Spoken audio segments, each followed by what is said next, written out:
There really are two competing narratives brawling in real time of whether the Fourier cycle is dead or the Fourier cycle is playing out exactly how it does every time. And every time someone says it's dead, they learn the hard way that it isn't. So, for the argument that the Fourier cycle is exactly how it should be, in terms of time wise, we're 4 years in, 1 year after the post halving year. October, November, December are the 3 months really when you want to expect to hit that all time high.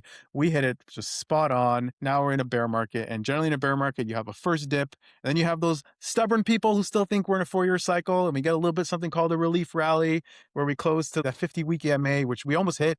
I think it's around 100K. We touched 97K.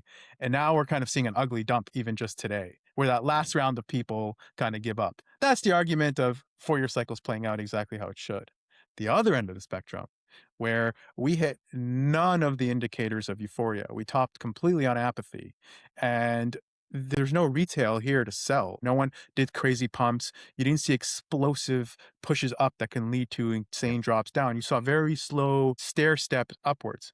Yep. So I am curious, based on these two competing narratives, what side of this fence are you on? And one of the main reasons I do that as a student of economics and political science, we're not in a vacuum. So if you think about the cycles before, because Bitcoin wasn't mainstream, because it wasn't fully adopted, it could live in its own little world, right? Of the 4 year cycle doing exactly what it was supposed to do.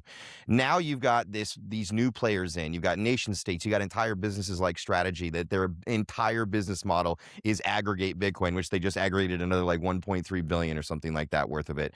And so you have all that, and you still don't have the retail player coming in, because I think the retail psychological level is somewhere around like 135, 145, where people will start saying, oh boy, here it goes. And then you also have great case studies like the thriving country of El Salvador that everybody thought was nuts a couple years ago for trying this.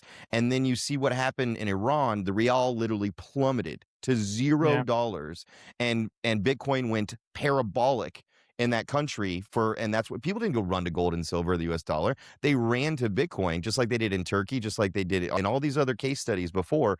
And so you take all that into account. These were things that were not around for the last few cycles. We were just a bunch of nerds playing with this whole concept of for like that. This is a brave new world that we're living in, and that's what pushes me towards that side of the narrative. Is that fair? That's a great analysis. You say it's more of like a business cycle, and we're going to hit maybe another year or so. I agree with you. All the variables have changed, but perhaps every 4 year cycles, people can make the argument that certain variables have changed.